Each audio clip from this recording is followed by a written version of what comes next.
Hi, this is TJ Newman, and welcome to the Sarah O'Connell Show. Welcome to the Sarah O'Connell Show.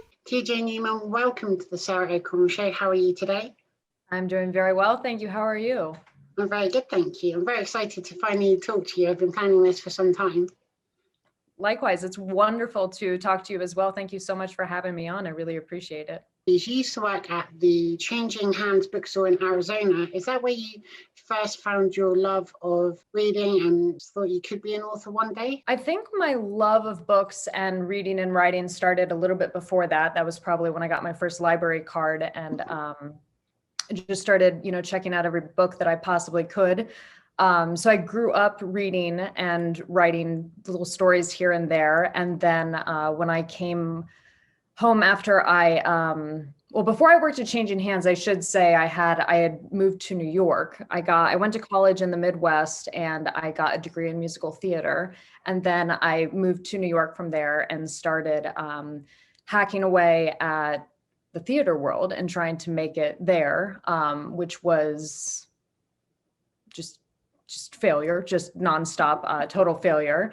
So after I fell flat on my face there, I moved back home to Phoenix, moved in with my parents and was kind of like, okay, well, what's next? What else am I going to do with my life? And that's when I got a job at Changing Hands, which really felt like coming home. It felt like, reminding myself of my roots and what I loved, which was books, which was literature, which got me back to focusing on writing and that whole world. I understand both your mom and your sister worked in the aviation industry. Is that how you were inspired to work for Virgin America and Alaska Airlines? Yeah, my mom and my sister were both flight attendants. So I grew up knowing the benefits of the job, knowing the scheduling benefits and the flight benefits and all the good things about the job. And then my sister, once she graduated from college and she went into a 9-to-5 and found out very quickly that it's a hereditary thing that we just are highly allergic to 9-to-5s. It just does not work for us. So she quit that and then she became a flight attendant. And like I said, during this period of time, I was in New York. I was, trying to be an actor, doing that whole route. And so it was always a job that was out there that I knew was wonderful, but I didn't naturally fall into. I definitely resisted it at first. But when the opportunity came up to work at the airline that I got hired at, which was a startup airline, it was Virgin America, it was new, it was exciting. It just felt like an opportunity that I really couldn't pass up. So I interviewed and got hired and went to training. And I think it was like midway through the first day of training that I remember looking around and just thinking, I'm home. Yeah, this works. This is a fit. This is a good fit. I love that. And so you are now, of course, an author, and your debut novel, Falling, which I've just finished reading, is so much fun. I read the whole thing in 3 days. I couldn't put it down. I was reading it at 5 a.m. And for the uninitiated, though, can you please tell us what the book's about? Absolutely. And thank you for reading it. And I'm so sorry if you lost sleep over it. I keep getting that people are like, oh, I couldn't put it down. I couldn't go to sleep. I stayed up all night. And I've never been so happy to see so many sleep deprived people. So I'm thrilled about that, but I'm sorry if it kept you up. But yeah, the book is the story of one flight 413, which is from Los Angeles to New York. What the passengers on board the completely full flight don't know is that right before the flight, their Captain Bill Hoffman, his family have been taken. And he's now been given the direction that if he does not crash the plane, that they'll die. So then the story follows the heroic efforts of people on the plane, the passengers, the crew, and then the FBI on the ground to try to race against the clock to save the family and save the plane. Now, reportedly, the idea first came to you when you were working on a plane and you were blocking a door for a pilot. Now, I know what that means because I've read your book and I know all the terminology now. But for everyone else, can you explain what that process is? What does blocking mean? And is that actually where you got the idea from? It is, yeah. The idea did come from a flight. It was a red eye that I was working to New York, and I was blocking, which you'll find out in the book if you read it, is a security procedure that we do where we sort of, a flight attendant, if the pilots are coming in and out of the cockpit to go to the bathroom, a flight attendant stands in front of the bathroom with their back to the cockpit and to the lav, blocking. And basically, we are the last line of defense if someone is going to attempt to rush the cockpit during that very brief moment of vulnerability when the cockpit door is opening and closing. Because you can't get through the door. The door is impenetrable if it's closed, but pilots are humans, they have to go to the bathroom. So until they put a porta potty inside the cockpit, there's going to be a brief moment of vulnerability. And that's what the flight attendant, when they are blocking, does. We are the last line of defense that says, if you're trying to get in there, you will have to get through me first. And it was in that position where I was on this flight, this red eye, and the pilot's coming in and out, and I'm standing there and I'm looking out at the plane, at the passengers, and it's dark and it's cold and everyone's asleep. And it dawns on me that, their lives, our lives are in the pilot's hands, which, is not new. It's not really an interesting thought. It's fairly obvious, but it was the first time that the other side of that equation occurred to me. And that is this idea that with that much power and responsibility on the pilot's part, how vulnerable does that make them?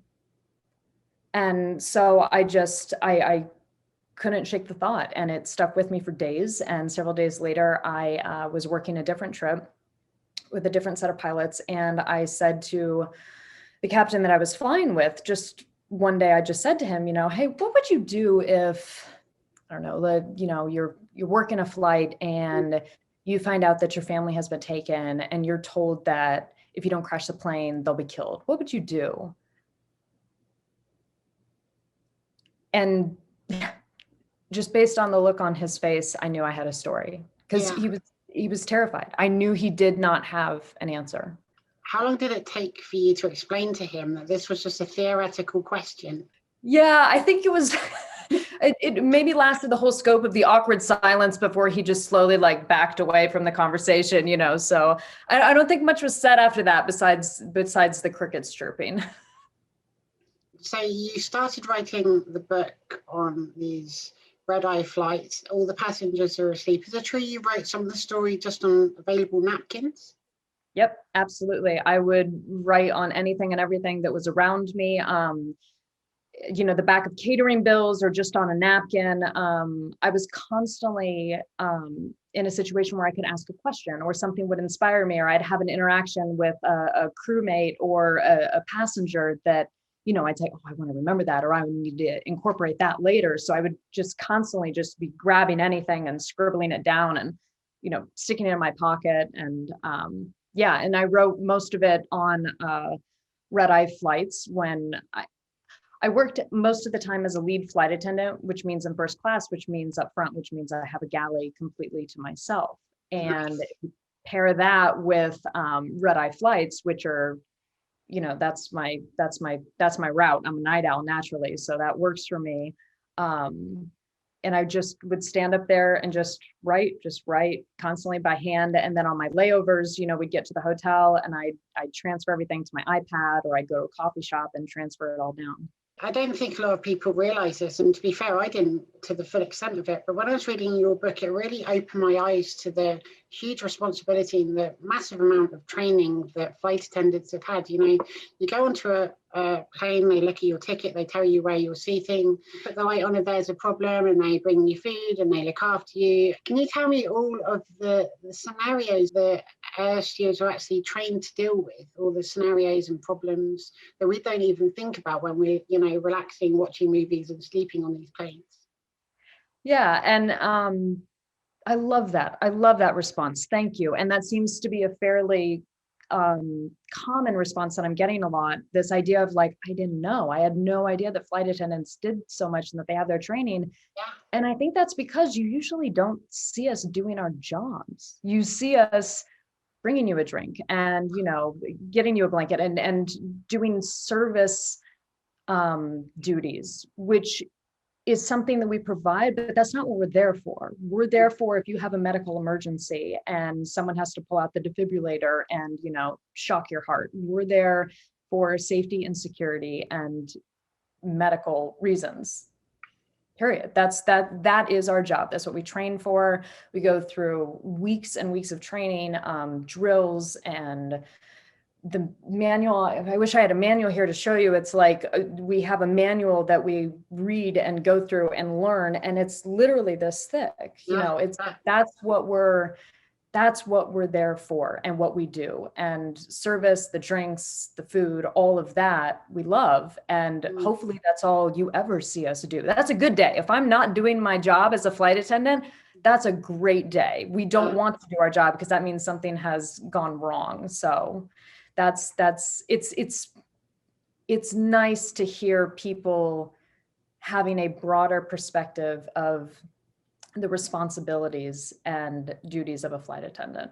Absolutely. I've flown a lot, and I think flight attendants are amazing anyway, but it's really sort of opened my eyes to, you know, all the skills and training they have and all the stuff they're doing to keep us safe that we never even have to worry about or think about. Like I said, I really appreciate that response, because I think the other side of flight attendants, sort of the mystique of the industry and sort of the fun party aspects of being a flight attendant, which may or may not also be accurate. You know, that's the part that is focused on, and not so much our responsibilities and all that we are trained to do and are able to do. So you obviously learned a lot during your time as a flight attendant, but was all of the stuff that you documented just from your point of view, or did you speak to people in air traffic control and pilots to find out the stuff that goes on behind that door when it's closed?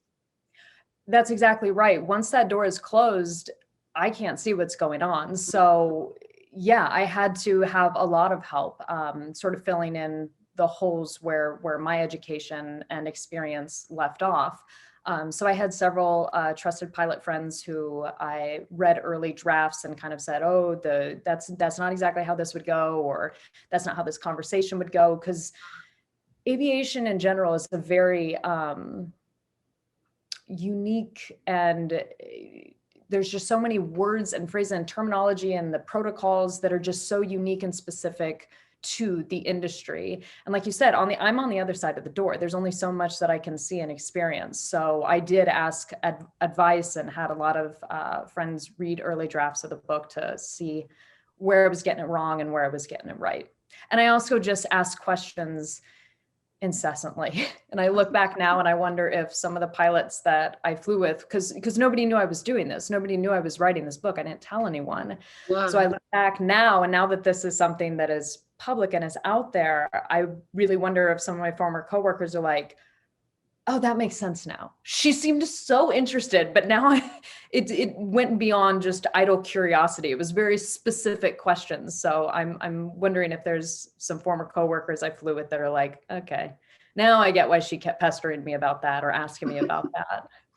I love that. So the book, as I was reading it, it feels like it has unparalleled realism and authenticity. But knowing as much as you do about the procedures on board, did you change some of the details just to keep the safety elements secret? I did, yeah. There's definitely aspects that have been altered and changed for dramatic purposes, and also just for safety purposes. Detail did not need to be gone into in certain ways. At any point, did you tell any of your colleagues you're working on the book, like when you're actually still working on it, or were they curious why you were being so inquisitive? I think it was sort of a need to know basis. I only told anybody in my life, not just colleagues, anybody in my life, really just kind of found out on a need to know basis. I didn't even tell my family that I was working so hard on this book until I was multiple months into the process, and I basically had to explain where I kept disappearing to and why I couldn't do this or that, because I think they were getting close to deciding that I had a double life or was, doing something on the side. So I finally had to be like, no, I'm home, I'm writing, just leave me alone. So same thing with my coworkers and with my friends. It was kind of a need to know type thing. I approached pilots, like I said, that I trusted when I needed help, and same thing with other flight attendant friends. But I played it very close to the chest. Not many people at all knew I was doing this, which is why when sort of the announcement went public that I had this incredible deal and that it was happening, I had so many people, like deep, close friends and family in my life, that were like, wait, you did what? What's going on? What's happening? Which is also kind of how I felt. There was constantly every day just like, oh, this is actually happening. Wow. Oh, okay. All right. Okay. Yeah. All right. We'll go with this because this is incredible. I love that. I'm the exact same way with my show. I'm going to wait till I'm at about 10,000 episodes before I tell anybody I'm doing it. Definitely. Yes. For especially for something for viewership, you just don't want anybody to know that you're doing it. Yeah, that makes perfect sense. It really does take the pressure off. Exactly. And that is actually how I convinced myself to write the book, because I think it was very easy to talk myself out of the creative risk. Because like I said, I had just come back from New York where it was just abject failure. And I really, truly felt that I had used up my personal quota of like public creative risk. So that's why I kind of played this one so close to the chest, and just, I convinced myself to finish the story by saying, no one needs to know you're doing this. This will go nowhere except for your computer and your own brain, and just start there. Just finish the story and start there, and then see what happens after that. Can you tell me, were any of the characters inspired by anyone that you know or have worked with in the past? They were absolutely inspired by a whole bunch of people. None of the characters are a specific person, but pretty much all of the characters are just a combination of a bunch of crews that I worked with over the years, and passengers that I flew with over the years. Flight attendants, I've discovered, we typically come with personalities. It's not exactly a job that attracts sort of the introverted wallflowers. So it was, fish in a barrel, quite frankly, for looking at personality traits that I could sort of cherry pick from and combine to make these people. And there's one character in particular called Joe, a flight attendant.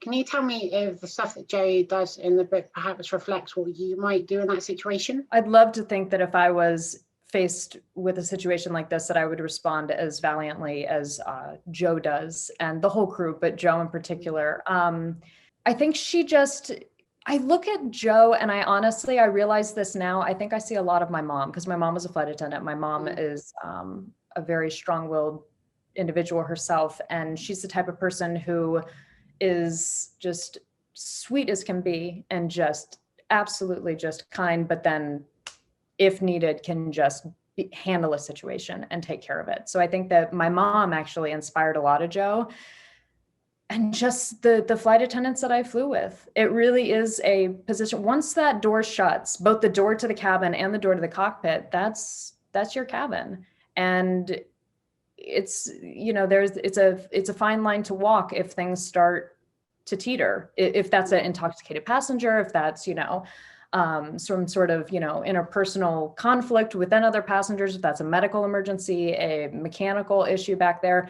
you're in charge. And I've seen time and time again, flight attendants that I flew with who just step up and just own the moment. And I think all of that greatly influenced who Joe turned out to be. Now, this isn't really a spoiler for the book, so don't worry anyone, but there's one point in the book that references the fact that an angry mob stormed the Capitol building in Washington, D.C. Can you tell me if that was a last-minute addition to the book to make it more up-to-date with current events, or was it just a coincidence that you put in? It was a last-minute addition, that also because you have an advanced copy and it's a unedited proof, and adjustments are constantly being tweaked and made, that actually won't make it into the final draft of the book that's published. But it was a wild experience writing the book, because I got my agent at the very end of 2019 and set out to work and really rewrote entire sections and tweaked and just made lots of adjustments to it over the year of 2020, which was not a slow news year for the whole world. There was a lot that happened, and the world that existed when we went into 2020 and the world that existed when we came out of 2020 was totally different. And it was a pretty wild experience, sitting down to work on this project, which started, years before in a totally other different world. And to try to create, which I know this wasn't exclusive to me, and I talked to lots of friends who were creating things during this time where it was like the ground all of us were standing on was shifting constantly. So trying to create and work on a story that isn't set in Narnia or, Middle Earth, like this is set here under these given set of circumstances, but the given set of circumstances felt like they were changing every day. So it was really, it was an interesting challenge to try to keep up with the world and keep it relevant and current, and stay true also to the story of where it started and where we thought and think the world will end up. It's sort of this really weird period of time that we're in right now, where it's there's where we came, there's where we're headed, and we're all kind of just facing the moment going, okay, all right, we're here for the ride. The book is tense from the very first sentence, genuinely, and continues to ramp up and escalate until its thrilling conclusion. And it genuinely feels like you're reading a movie. It just does. It feels like I was seeing a movie in my head as I was reading this book. Did any films inspire you with the sort of tone or anything like that? I don't know that a specific film inspired me, or a specific book, but these are the movies and the books that I love, that I go back to, like the movies that I grew up on and that I watch over and over and over again are all of these, huge, dramatic, what's going to happen? Can we save the day type of books and movies. So I don't know that there was any one specific one, but when I write, a lot of the time I wear headphones also, and the music that I listen to when I write it's a playlist that I have that's all soundtracks from different movies, different huge, Jurassic Park and Twister, all these different soundtracks to these movies that I think sort of got me into that frame of mind for these, visual cinematic images while I was writing. I love that. I actually do the same thing when I do artwork as well in my spare time, and I listen to movie soundtracks while I'm doing that. Mm-hmm. So I love how, as the tension escalates and the drama, how the chapters switch from being in the plane to being on the ground, and you're learning more about every character in the book. And I love how you did that. Was it difficult to juggle all these characters and themes and situations happening concurrently to, really ramp up the drama everywhere? Yes, it was difficult to do that. And something that I found that was really helpful to me, I'm a tactile person. I'm not great with digital. I read books. I don't have a Kindle. That's my brain is wired that way. So while I was dealing with the intercutting of the plane to the ground and how to balance the plot and keep it moving and keep the storylines also concurrent at the same time, was I would break it down into beats, and I would print off the beats and I would cut them. I would physically cut the different beats of what happened. And then I would lay them out like on my coffee table and just rearrange them like a puzzle. So once I, found it's like, okay, this needs to go here. And I moved it around like a puzzle. Then I would tape it to a piece of paper and tape it to my wall. And then I would reference that of like, these are the beats, and I would copy and paste and move things all around that way, which I'm sure was a treat. I look back now, my house that I live in has windows here, and there's a building on the other side, and I don't shut the windows to my living room so my neighbors can look in. And I just can't help but wonder if they're like just waiting for the red yarn to go up for, I'm sure it looks suspicious, with my headphones on, just walking and around, looking at the walls, talking to myself. I'm surprised I didn't get a wellness check from any of my neighbors, but maybe it'll come because I am working on the second book. So maybe it'll come any day now. I love that. And so can you tell me, obviously you were working on the book while you're at your job and then sort of in your spare time as well. How long would you say the book took to write in total? I don't know an exact date because I picked it up and I put it down a lot. Both just for practicality purpose, I was working full time and Of course. so I had a day job. So I was definitely picking it up and putting it down because of that. And also I was picking up and putting it down because I had to convince myself to keep going. Mm. Like I said, I started out very privately, just saying it's not going anywhere except right here. And then once I finally had a full story, it was like, okay, well, maybe I'll let like my mom and a couple friends read it. So then I let like a couple friends read it, and then I got notes back and I was like, okay, maybe I should keep going. So it took a while. And a lot of that I think was just for logistical reasons and also just emotional confidence reasons to keep going. The book, in addition to being an incredible thriller, is also a dedication really to the flight crew and the people on the ground, everyone that works to keep planes in the air. And as crazy as it sounds, it actually made me feel more confident in flying, even while this drama was unfolding. And I love that you've done that.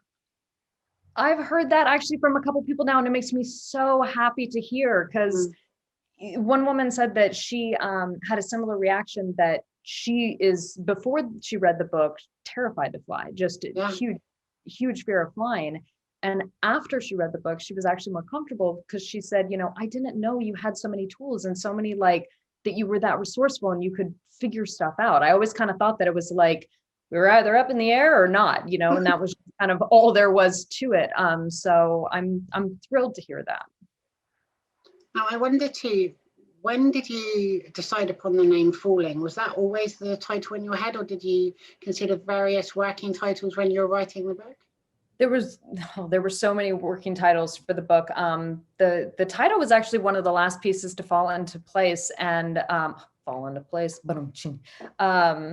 and it's kind of funny. My agent and we came up with the title, and we've determined, I think, that I have many things, but the title gene I do not have, because all the ideas that I threw out for a good title were just really not great. So I finally kind of took hands off and was like, whatever we think works, then I'm just going to back off because mine were sounding like I don't even know. I won't even embarrass myself by telling you some of the ideas that I had that I thought would make a good title.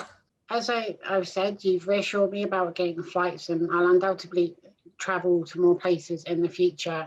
And I imagine this is one thing you might hear a lot when the book comes out, though. You have definitely put me off getting my internet fixed. Yes. Yeah, exactly. We're not doing any sort of, no strangers, nobody comes to the house at all. Yeah. Right. I'm going to be triple checking everybody. It's very exciting. You have landed your debut novel. You've landed a 2-book deal already. Can you tell me how that went about, how you found a publisher and how that whole thing happened? Yeah.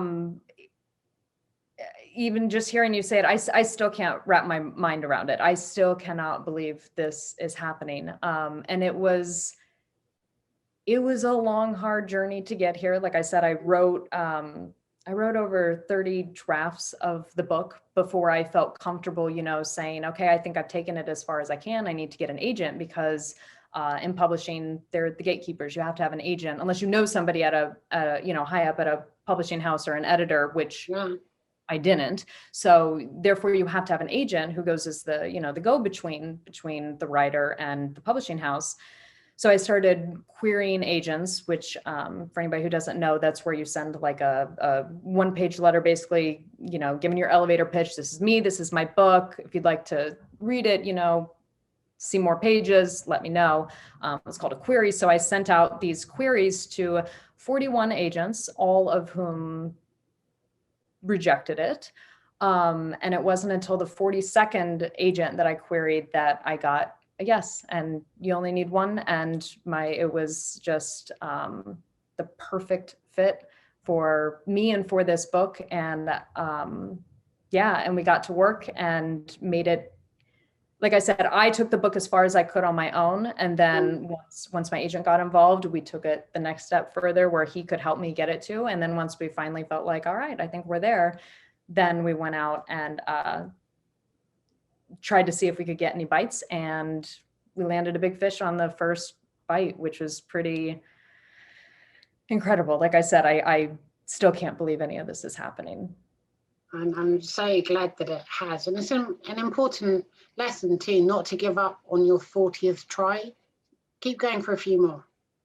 Exactly. And I think my first time maybe in New York, where it was just, audition after audition after audition and door slammed. I guess my skin got pretty thick, I guess, or maybe I'm just glutton for punishment. And, but, I do think that, and I hope anybody who's out there working now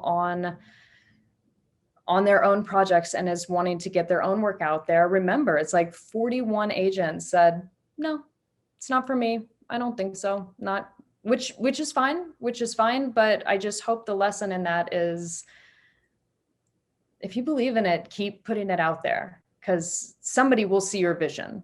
And that's when I got my agent. The first conversation that we had, I knew he got it. Like I knew he got what I knew it could be and what I wanted it to be. So it's just, finding that right fit. So keep going. It's incredible. And I actually owe you a double congratulations. Not only have you got a 2-book deal, Universal has just won a bidding war to adapt the book into a movie. How do you feel about that? Overwhelmed. Just, I cannot believe that this story, which started out just, a daydream in my head, has now turned into something that may be seen on a screen somewhere by everyone. It's incredible. I feel so lucky and so fortunate. And yeah, it's surreal. I really don't know how to say that any differently. It's just incredible. I'm so happy for you. And can you tell me, if you could cast anyone in any role, do you have like dream actors that would play these roles in the movie? It's funny. I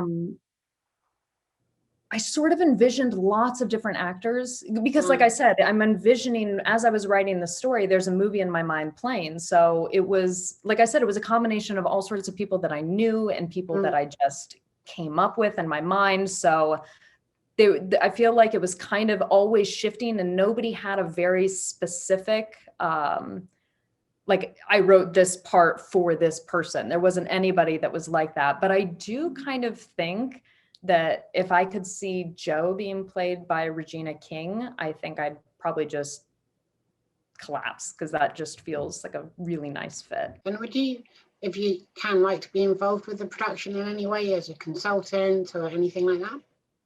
I mean, I would love to. My agent is actually working on it. He's still involved with it, so I feel pretty lucky that I at least have sort of my that piece still in place there. But honestly, there's been so much going on between trying to get Falling to publication while working on the second book, that I'm just sort of like, okay, it's a lot. I'm just here for, I just want to learn and watch, and it's all incredible. I've never worked in the film industry, so it's really, I'm just kind of fascinated and in awe of it. And frankly, I'm interested to see what this story put into another set of creative hands, what it could turn into. I'd love to see somebody else's sort of take on this and what they saw out of what I saw. So I'm the same way, having read it myself. I'm curious to know what the movie's going to be like. Yeah. Now, you just mentioned you've already started working on your second book, which I'm really excited about, because I finished the first one and I'm ready for more before it's even come out. Is there anything you can tell us about it? Is it set in the same universe as Falling? Could it be a prequel, a sequel with whoever happens to survive, if anybody does? Or is it something completely different? It's going to be something completely different. I'm being pretty tight-lipped about book 2, but it will be a completely different set of circumstances and characters. And the world of Falling is complete in and of itself, and this will be a whole new world created.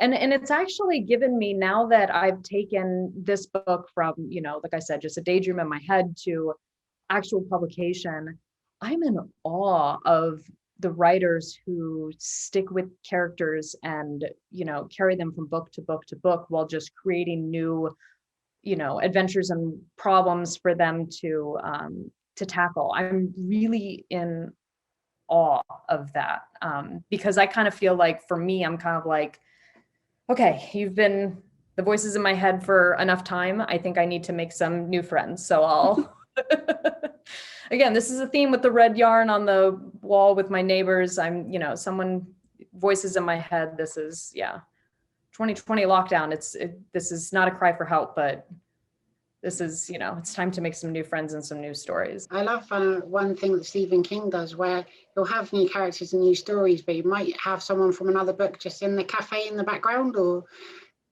something like that. Like a little cameo. That, that could be interesting. I hadn't thought about that, but I like that. I might, yeah, kind of like Pixar does it too, where they have, like a character from a different cartoon just pop into this one. That's good. I might think about that. Or even just have it referenced on the news in the background or something. Yeah, that's good. Oh, I like this. That's good. I'm going to be making, see, this is where I would grab a napkin and I would, you would walk away and I would grab a napkin and I'd scribble this down and I'd put it in my pocket. So this is, yeah, exactly. I was hoping that you would. So the book is out on the 10th of June in the UK and the 6th of July in the United States. Obviously, it's not out yet, but can you tell me how your life has changed from when you started writing it to now, months before release?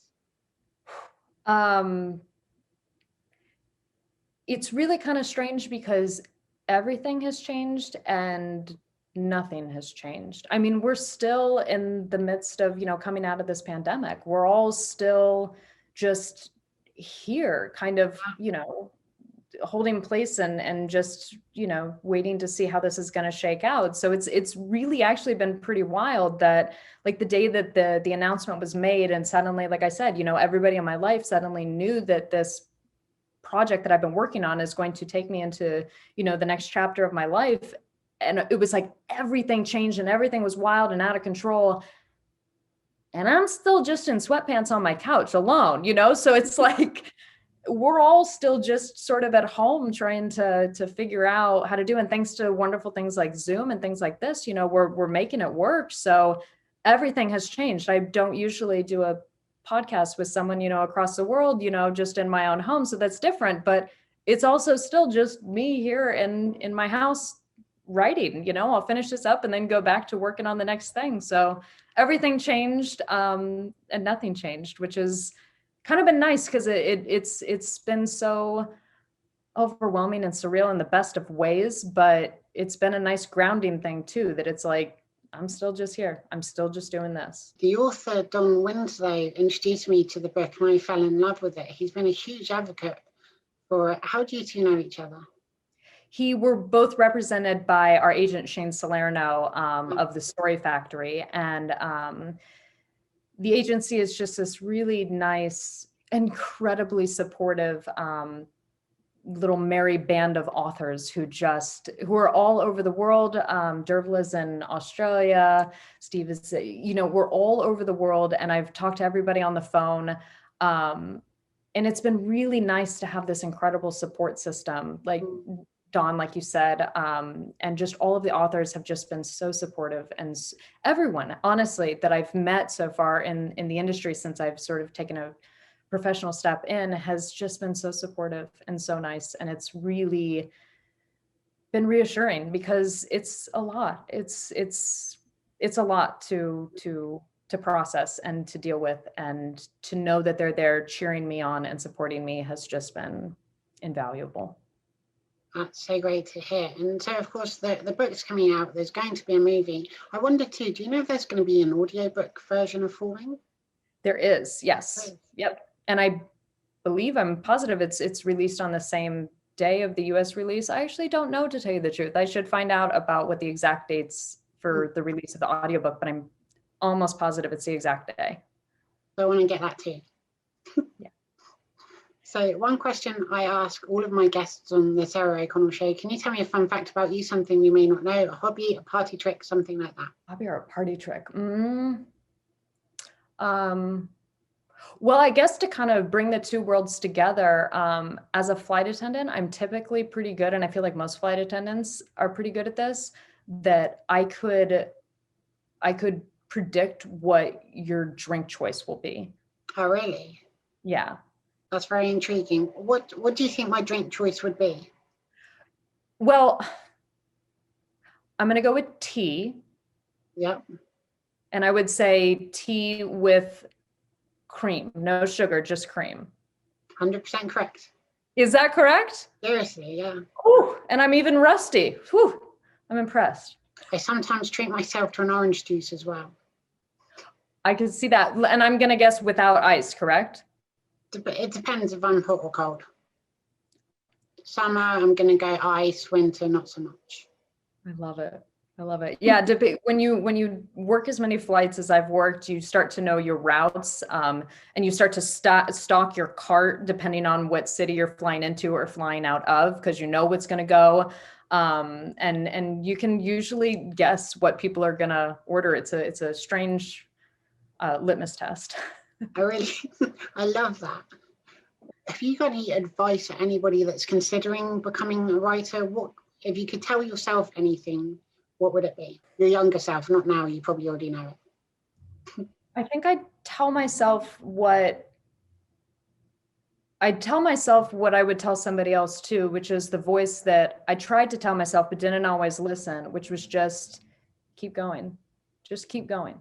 Just keep going, no matter what you're doing, because you're going to do it wrong. The first draft of this book was just god awful. I mean, just absolutely just ghastly. It was terrible, but it is nothing like the final version. Just keep going, keep working. And I think that's kind of for everything in life. We're going to get it wrong, but that's not the final draft unless you want it to be. That's really good advice. And of course, you're working on your second novel now. Have you started thinking way off into the future about book 3, 4, 5? Have you got like a drawer full of notepads with different ideas and stuff like that? Can you tell us what else you might be working on in 2021? I do have a full binder, actually. Well, I have multiple, just story ideas constantly that I have scribbled down. And I do kind of have a working list that I have of sort of like, these are the most intriguing. There's a story I'm working on now. And then there's like 2 or 3 more after that I'm like, okay, I'm pretty confident I could write an outline and get a full story out of that I would really love to dive deep on. So I've got 3 or 4 that are kind of in the queue as of now. Oh, really? It's very intriguing. And so I'm definitely going to have to invite you back to talk about the second book as well when we're lucky enough to read it. Please do. It'd be my absolute pleasure. And hopefully once this pandemic passes, we'll be able to travel again, and maybe someday we can meet in person, which would be just even better. I would love that. That'd be great. And then I'll have to try and guess what you drink as well. There you go. Try your own hand. If I'm on a plane, what do you think that this is your first day of flight attendant training? So here we go. Lesson number 1. Well, I would say you would probably, if it's red eye, you might drink coffee because you need to stay awake at night unless you can sleep, or maybe just water or something like that to hydrate. If you're working, if you're not, I don't know, maybe you want to put your feet up and relax and have wine or something like that. What would you have? You're pretty accurate. If I'm working, it's definitely just water and coffee, just black coffee and water. If I'm traveling though, it would maybe be a glass of wine, but it would probably just be seltzer. I don't like drinking if I'm a passenger. This is not as a crew. If I'm flying as a passenger, I don't really like drinking. Maybe like a half a glass of champagne, but I think I don't like the feeling of not being in control of my faculties in that environment. I think because I'm so aware of the margin of error, that if something does go wrong, if we do have a medical emergency, if we do have some sort of situation, mechanical situation, and we've got to do an evacuation, I don't like that feeling of not being in control of my faculties. It's not a relaxing thing for me to feel tipsy on a plane. Yeah, and I guess even now that you don't work for an airline, you would still want to feel that you could be an extra person that could help if there was a problem. Absolutely. And I will probably do that every flight I take from here on out, even if I'm traveling on, just as a passenger traveling. I always, when I greet the flight attendant, when I step on board, I always say, oh, hi, I'm so-and-so, I'm seated in this seat and I'm a flight attendant. So if you need anybody, if you need an ABP, I'm here. And an ABP, it goes into it in the book, which is an able-bodied person, which basically means in the event of an emergency, who is someone who is willing and able to go above and beyond to assist. And so I always like to tell them, where I'm seated so that they know if they do have an incident that there's someone who is willing and able to assist. And I'll probably honestly do that for the rest of my flying days, even though I'm no longer a flight attendant anymore. I'll just have to say I'm a former flight attendant, but still willing and able to help in case you need me. I'm a former flight attendant and my book's now available to buy in the in-flight store. Yeah, of course, exactly. All of it, the introduction will just be like, hi, I'm more than willing and able to assist. By the way, it's definitely, that's the gig now, right? You always have a copy in hand with you, tucked in your purse, right? Exactly. I'm the same way with my show. I just load it up on my phone all the time. That the sign behind you, the Sarah O'Connell show, it has like, you strap it onto your shoulder, like a pirate has its parrot, right? It's just there. Yeah, absolutely. And people ask about it and I'm like, oh, this thing, and then I just tell them about my show. And exactly, it's appropriate. Oh, this whole thing. I forgot about that. Was there when I moved in. I was surprised. I'm like, that's a great idea. A long line of Sarah O'Connells who lived in it. No, they haven't. So we're on to my final question. Have you got any messages for people watching the Sarah O'Connell show and your fans around the world? Subscribe to the Sarah O'Connell show and check out my book, Falling. Keep working on the stuff that you're working and be good to all people. Well, TJ Newman, I love reading your book so much, and I'm undoubtedly going to read it multiple times before it even comes out. And I highly recommend everyone else does as well. When it's available, get it in book form and audiobook and wait for the movie on opening day. Thank you so much for coming on my show. It has been my absolute pleasure, Sarah. Thank you so much for having me on. This was just an exciting honor. I really appreciate it. And thank you to everybody watching at home. Be sure to share, subscribe, give this video a big thumbs up and leave lots of lovely comments. Of course, buy Falling when it's available in all good bookstores or digitally. And I'll see you all again soon for another episode of the Sarah O'Connell Show. Bye.